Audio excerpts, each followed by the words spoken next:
Hey, everybody, another week of Talking Eagles football with Ken Dunek and Mark Eckel, my partner, sponsored by Jersey Man and Philly Man Magazine. Hey, there's still time to cash in on our holiday party, which is next week in South Philly. If you email me, Ken at jerseymanmagazine.com, or call me at 856-912-4007, we'll get you set up and attend one of the great holiday parties of the year. I also want to mention that we're recording our podcast today, as usual, from Sweet Recording Studios in Mount Laurel. My good friend Joe Gangemi runs the place here, and he'll do a great job for you and your podcast. If you want to get a hold of Joe, check out Sweet Recording Studios in Mount Laurel. So, Mark, when you were a kid, did you ever get into a fight? Yeah, occasionally. Yeah, I mean, I wasn't a big fighter, but got into a few. And Nothing. I had a very distinct philosophy on fighting. It was avoid it at all costs, and if you couldn't avoid it, get the first punch in. All right, that was my fighting philosophy, and it worked pretty well, actually. I got to tell you. But I will tell you this.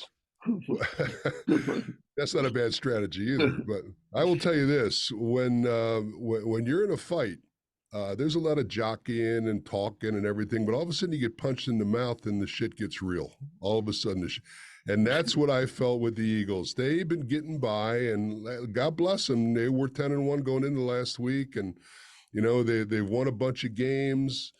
A little bit fortunate in Dallas game. I thought they were fortunate in Kansas City, even though they played well. Buffalo, I thought they could have lost the game.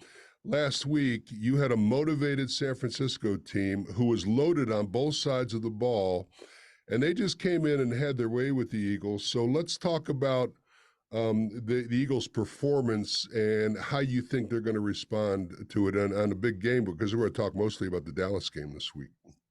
Well, you know what I found ironic in that game last week was it was the opposite of all those games that you had just mentioned. In that first quarter, they got off to a great start. Well, the defense did. Well, but I mean, the defense played great. Yeah. San Francisco didn't score until it was about 7.5 minutes left in the second quarter. Right. Eagles fell short on a couple of really nice drives, and normally they're good in the red zone. They didn't get it done.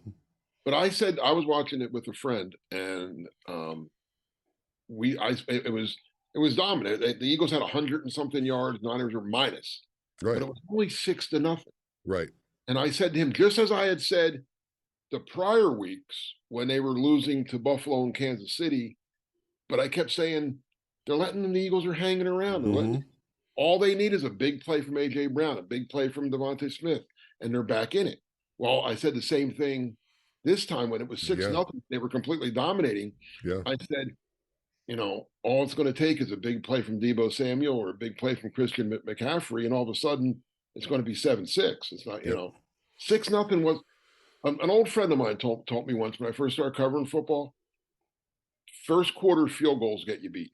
And it's kind of a weird thing, but he's right a lot of times. If it was 14-0 or even 10-0, it's a different game.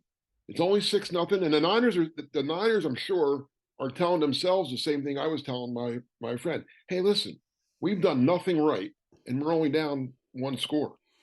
We get one break, boom, we take the lead, and they did. They took the lead, and they never looked back. But that's the way you have to look at it. The Eagles, the first quarter, I believe they had 124 yards to -6 for San Francisco. In the second quarter, the script was totally flipped. San Francisco had 173 yards, and the Eagles had 20. But I really think defensively they wore down in that game. The prior two games, the Eagles' defense had been on the field for 175 snaps.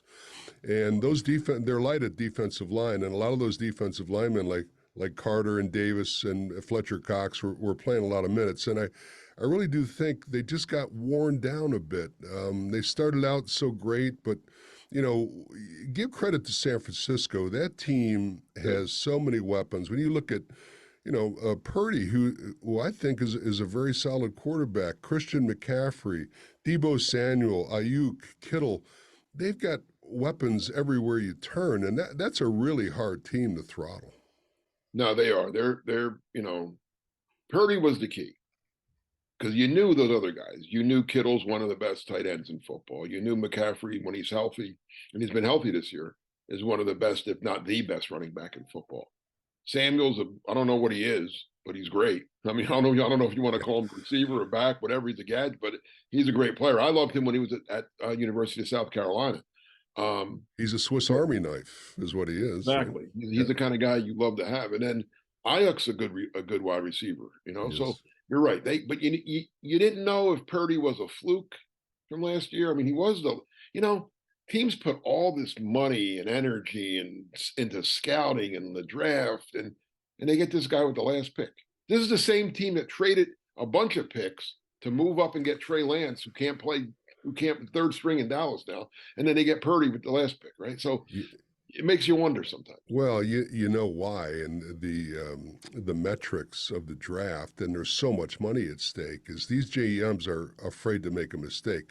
They're going to go by the highest rated player, and if it doesn't work out, they can point to the draft sheet and say, "Hey, this is where they were rated. It's not going to cost me my job." If you take a flyer on a guy, and we've had this conversation before. One of the best football players I've ever seen or played with was Sam Mills, right? He's 5'9" from Montclair State. There's no way a general manager in today's game would risk a high draft pick on Sam Mills, even though they're sure he can play. If something happens and he doesn't play that well, it may cost them their job. And that's the environment today in the NFL with all this money. But I still don't understand how a guy Purdy's pretty good. I mean, again, I'm not saying he's Well, Tom Brady was a sixth rounder yeah. too. I mean, it Purdy's happens. another brain, and Yeah.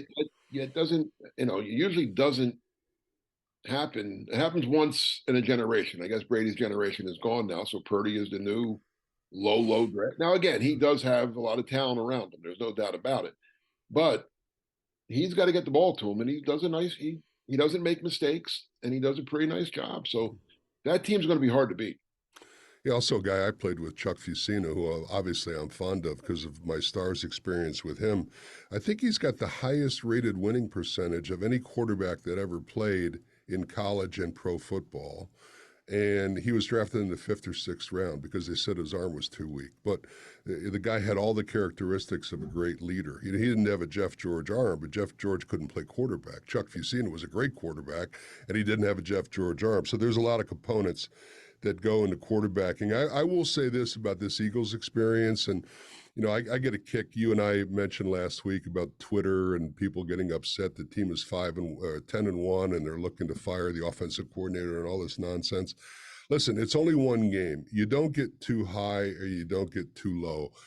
A football coach told me one time, he says, you never play as good as you think you did, and you never play as bad as you think you would. So when you look at the film, there's always good things that you can glean out of a bad situation. And usually character teams, and I believe the Eagles are a character team, they've got a lot of resolve. They're gritty. They went to the Super Bowl last year. They normally bounce back from those types of performances, where a lesser team sometimes that will destroy them. I don't think that's going to be the case with the Eagles this week. I don't know. I don't think it's going to destroy them by any means, but they have it. This is a tough game. Very tough. Dallas is Dallas, rolling at home, man. Dallas at home is very, very good. This was a tough game, no matter what happened last week. Yeah. I don't. I want to see how they react after this game, because I don't think. I'll be honest. I'm going to be perfectly honest with you here. I don't think they win in Dallas. I just don't. I think Dallas. I think it's going to be a good game, but I think Dallas. They're home. They're on a little bit of a roll. They're About a healthy. field goal game, right? Yeah, maybe three and a half, something like that. Yeah, something like that. Yeah. So yeah, That half a point can be very big, as it we certainly both can. know. So from then on, though, after this Dallas game, and I know we're supposed to take them one at a time, but we don't have to do that because we don't play. They have Seattle At Seattle. who's not They playing switched well. to a Monday night, by the way. Yeah, now Seattle has given Eagles trouble forever, but this Seattle team is not. They looked good early. They've been reeling a little bit, so that's a very winnable game They now. played better in the last game They played because good against Dallas. Right. Gino, I think, is getting a little bit healthier. He had an Their elbow problem defense there is for a suspect. while. Seattle's defense, Which is unusual for Seattle because they normally have a great defense, exactly. right? Yeah. And then they have the Giants, Arizona, and the Giants. That's almost like that's. I don't want to downplay too. I don't want to get too overconfident, but that's 3 games that the Eagles should have no problems at all. Although they did lose to the Jets, so I guess if you can lose to the Jets, you can lose to the Giants. But they should win. What I'm trying to say is, if they lose this week, they should win out after that, and that would be what 14-3. That's a pretty good. That should be good enough. That's a pretty good. Now I don't know San Fran. that might No, they're not going to. and Listen, wins out. San Fran is mortal. They lost 3 in a Yeah, row. Every we team, did. you get an injury or two, and anything can happen. Let's look at some numbers briefly from this San Francisco game, and then we'll move on.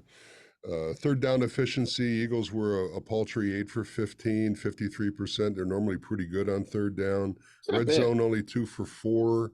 Definitely. Again, that's an area where if you kick field goals early in the game, you're in trouble. Hertz was 26 for 45, 298 yards, 1 touchdown, no interceptions. Purdy, 19 for 27, 314 yards, 4 touchdowns, no interceptions. That's impressive. And I want to ask you, about 5 minutes to go, Hertz had been dinged. He went in the locker room. They checked him out for a concussion. Were you surprised Eagles put him back in the game, down Yes. that many points with 5 minutes to go? It didn't make a whole lot of sense to me. No, that's and Sirianni was asked about that a couple times. He gave the old we weren't out of it yet if we scored and this and that. And Yeah. no, I mean it worked out. It worked out okay because he didn't get hurt again. But if he had gotten hit again and maybe, that could have been, why not get him out of there? I would, again, well, you have a big game coming up. I would, yeah, I would have had Mariota out there for that last 5 minutes. It's funny. Eagles' defensive liabilities were kind of exposed in this game. Morrow, the number 41, the linebacker, he has a really hard time covering backs and tight ends out of the backfield. I thought Blankenship got beat badly on that first San Francisco touchdown. I love the Blankenship's motor, but he bit on the run and left the receiver wide open in the end zone. So he's a better tackler than he is a cover guy. Eagles bring in Shaq Leonard this week, who had a great run with Indianapolis, but he's coming off of 2 back surgeries in 2022. He only played 3 games. What do you think of the Shaq Leonard acquisition? And that was a Freudian slip. I meant to say Zach Ertz. You think there's a chance that old number 86 is going to come back in the Eagles fold? I mean, Why not? why? Why? Like Another weapon. You saw what so many weapons can do. Is he a weapon anymore? Well, I think so. He's always trying to. He's another old guy to turn. Well, so am I, but I still have value, Mark. Well, they're not signing you, are they? I'd rather sign you.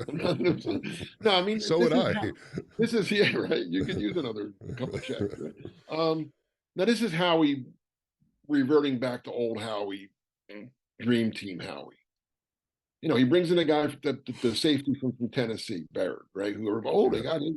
He was a Pro Bowl player. He's not a Pro Bowl player anymore. Well, normally Pro Bowl players don't end up on the waiver wire. Exactly. Right. You're on the waiver wire for a reason. The Colts are in the playoff hunt.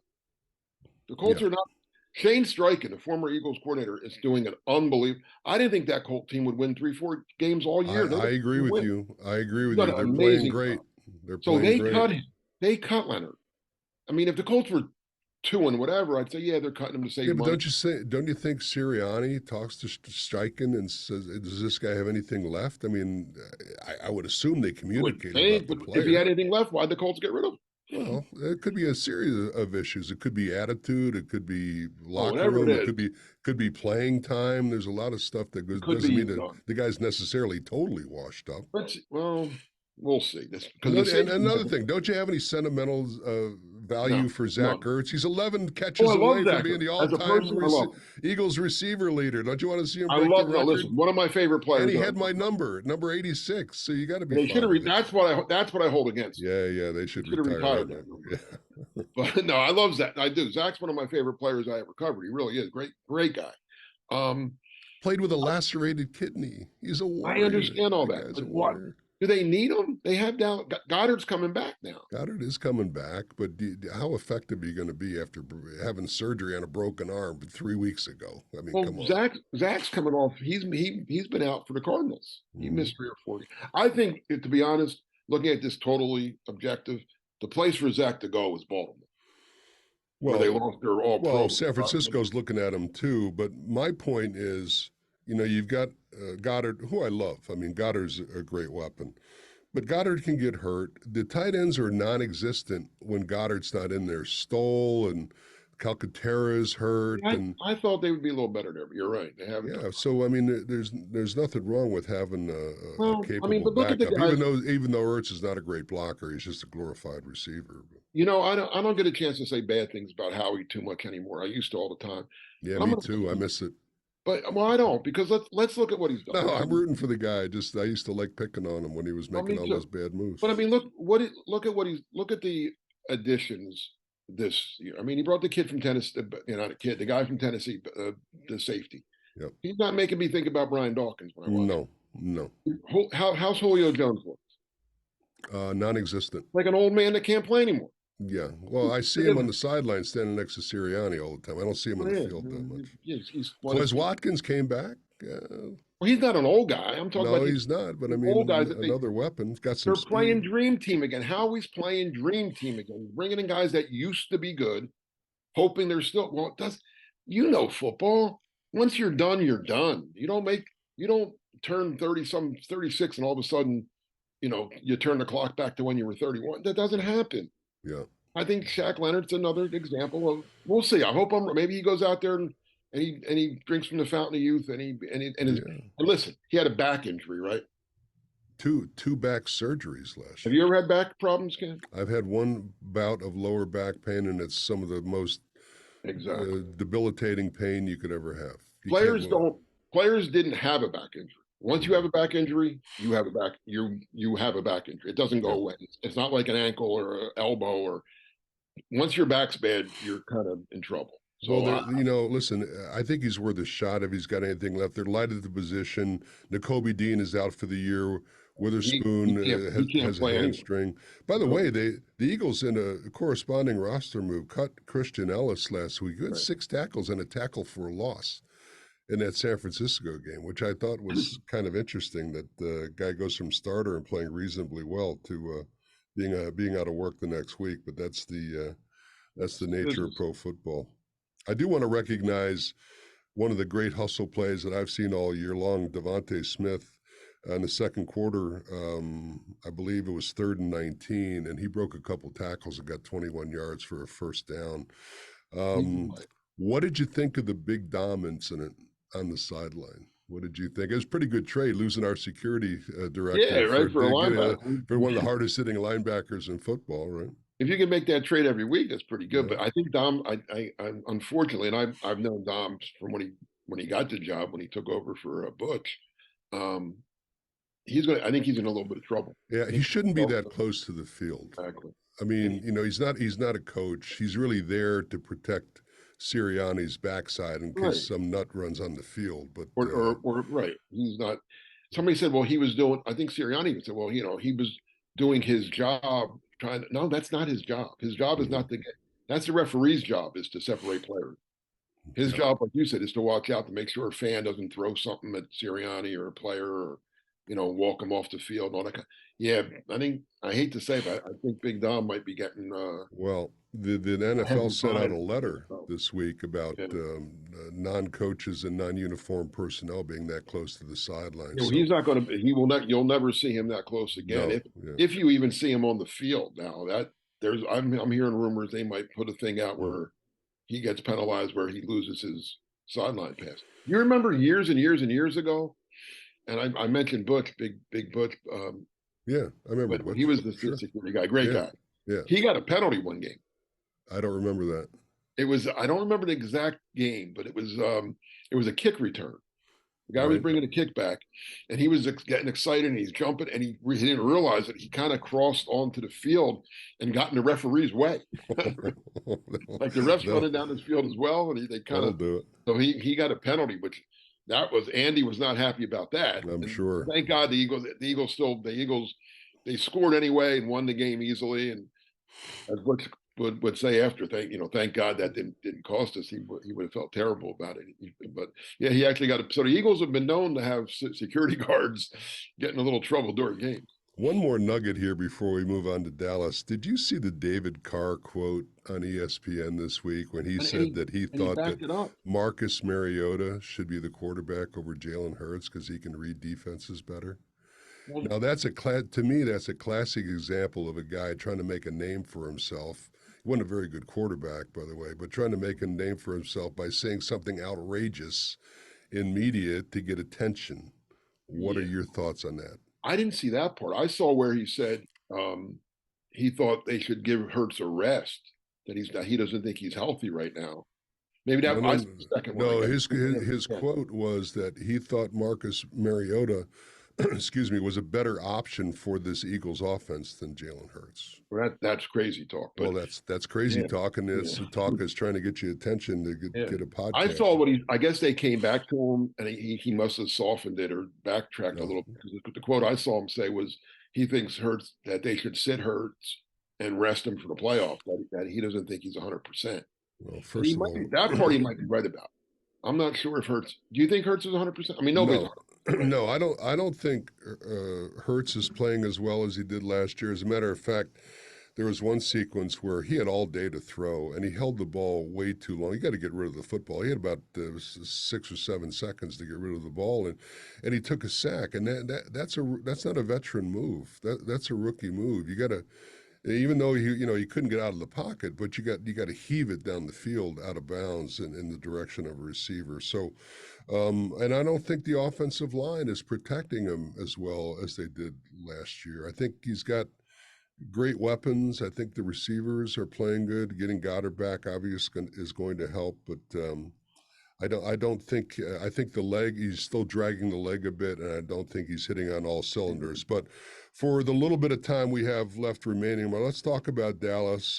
This is a really good football team. Dak Prescott is hitting on 70% of his passes this year. He's averaging almost 270 yards a game through the year. CD Lamb has 90 catches already. Pollard has 737 yards on the ground, averaging 4.1 yards per rush. Ferguson has 46 catches. Gallup has 28. They have a lot of weapons on this team offensively. And a decent offensive line as well. A good Yeah, offensive Cowboys line. are good. I mean, they have a couple. They've stumbled. Don't get me wrong. Now they lost to the Eagles in Lost Philly to Arizona. in a real In yeah, that's the Arizona. one. That's the one. That's like the Eagles losing to the Jets. They lost to Arizona, and then It's they a head also lost to scratcher. San Francisco. Mm-hmm. So yeah, they haven't been perfect by any means, but they have been perfect in Dallas at AT&T Stadium. They're not only undefeated there. I don't think they've had a game within double figures there. So they're really good at home. This is a tough test for the Eagles. It really is. I mean, if they can pull this game out, I would say as impressive as winning in Kansas City was, and beating the Bills at a desperate Bills team at home, I would, to me, if the Eagles can win this game, I think that would be their most impressive win of the season. I don't see them. I don't, I've been pretty optimistic all year, saying this team's pretty good and they're on a roll, but I don't see them going into Dallas and winning that game. I don't. Well, and defensively, they've got one of the great defensive players in the league, Micah Parsons from Penn State, 11 and a half sacks already this year, and And they have the corner he's tough to who's handle. had a record Yeah, for a touchdown. exactly. Was he got So, 6 pick sixes yeah, this that's year? Yeah, crazy. that So is crazy. and then Diggs on the other side who's pretty good too. Yeah. So I mean, Brown and Smith are great, but this is probably the toughest set of corners that they're going to go against. It's going to be a good game. It's going to again. I don't see the Eagles going down and losing 49. Well, let me ask you this: what do you think the Eagles have to do to win the game? I'll tell you what I think they have. Hold the ball. They've got to run the football, Yes. chew up the clock, Yep. gain yards, and keep Dallas's offense off the field. That Yep. should be the game plan moving I'm forward. usually not a big guy on time of possession. I think that stat's a little overrated. I do. I mean, it's not. I shouldn't say it's overrated. It can be skewed. It I mean, can. if I score on an 80-yard touchdown pass, it hurts my time of possession. But Yeah, right. I scored on an 80-yard touchdown pass. That's a good thing, right? Mm-hmm. Or if I bring a kickoff back for a touchdown, that kills my time of possession. But it's a good thing. So sometimes, yeah, you can't just look at time of possession and say, "Oh, they're bad at time." Well, but if I'm scoring points, I don't care how long I have the ball. But in this game, I think that's going to be a big stat. Like you just said, I think the Eagles. I think they have to win that battle this week. They have to hold the ball and keep Dak and those guys off the field, because I think the way the Eagles defense has looked recently, especially the back seven, I think Dallas is all. I think Dak Prescott and those receivers and Power are going to put up some points. So keep their possessions to a minimum. Wear down the Dallas defense a little bit, maybe with the run game, like you said. I want to see a lot of Swift, maybe some Gainwell, a little Boston Scott mixed in. Love him. Love the motor. You know, By the way, don't abandon the pass because you still have Brown. No. And Smith You got weapons, but I mean, in order, and I'm a big believer in running the football anyway. By the way, to back up your point on how meaningless time of possession can be, the Eagles lost that game 42-19. They had 31-39 in time of possession to San Francisco 28-21. There you go. That's my point. So we realize this week, I think it will. The Eagles have a tough task, and then we go to Seattle. They flex that game to Monday night, which is interesting, and then we've got Giants, Arizona, and Giants to finish out the season. What's your best guess? Do you think the Eagles? You think they lose? You think they win at Seattle? Do you think they run the table and they finish the season 14-3? Is that what you're thinking? Yes, that's what I think. I think they lose this week to Dallas. I really do. And then Seattle, I think they beat Seattle. I know I gave you this little fact a couple of weeks ago that Pete Carroll has never lost to the Eagles. Yeah, that's crazy. It's pretty impressive. 7-0, I think he is. He's never lost, and he's beaten every coach. He's beaten Andy, he beat Chip, he beat Doug. Is he not like, Pete Carroll's like 70, 71 years old. Is he not the youngest 71-year-old guy you've ever seen? Yeah, he's out there throwing the ball around before the game, and I can't lift my arm over my head, and this guy's got 5 years on me. He's running around like a crazy. Did you know Pete Carroll was Mike Quick's position coach at North Carolina State? I did not know that. Yeah, Mike told me that. He was a wide receivers coach at NC State when Quick was there. That's all. Well, here. How about this trivia question? Who was my receivers coach at Memphis State? Big name. I'm going to give a guess. It's a big name. Got to be old. He's old. Of course he's old. I'm old. Raymond Berry. No, that's a pretty good guess. But Mac Brown. Oh, okay. Oh, Mac Brown, the coach of Carolina? Mac Brown, the coach of Carolina, was Memphis State receivers coach. I was right about him being old. In 1978. Was he a good coach? He's a very good coach and a great guy. I mean, just phenomenal. I always thought he was too nice of a guy to be a successful football coach, but I'm happy he proved me wrong because he's had great success. He's a great recruiter. Won a national championship at Texas and has had a great career. So, all right, Mark. Well, we're going to hopefully we're wrong with our assessment of this game. We kind of think it's a tough spot for. I think the Eagles will bounce back. They can win the game, but this is a tough spot for them. I kind of agree with your assessment that once we get past this one, it's going to be a little bit more clear sailing for the Birds, and I really do believe that they've got a shot at being the number one team in the NFC, and they can have that coveted home field advantage for the playoffs, which is very important. I'll tell you who really wants home field advantage for the playoffs is Dallas, because they're a much worse team on the road than they are at home. So if they don't play at home, I don't have much faith for them to go very far in their Super Bowl quest. But anyway, we look forward to getting together with everybody next week. For my partner, Mark Eckel, I'm Ken Dunek. Thanks for listening to the Bird Brains with Ken and Mark, everybody, and we'll talk to you next week. Take care.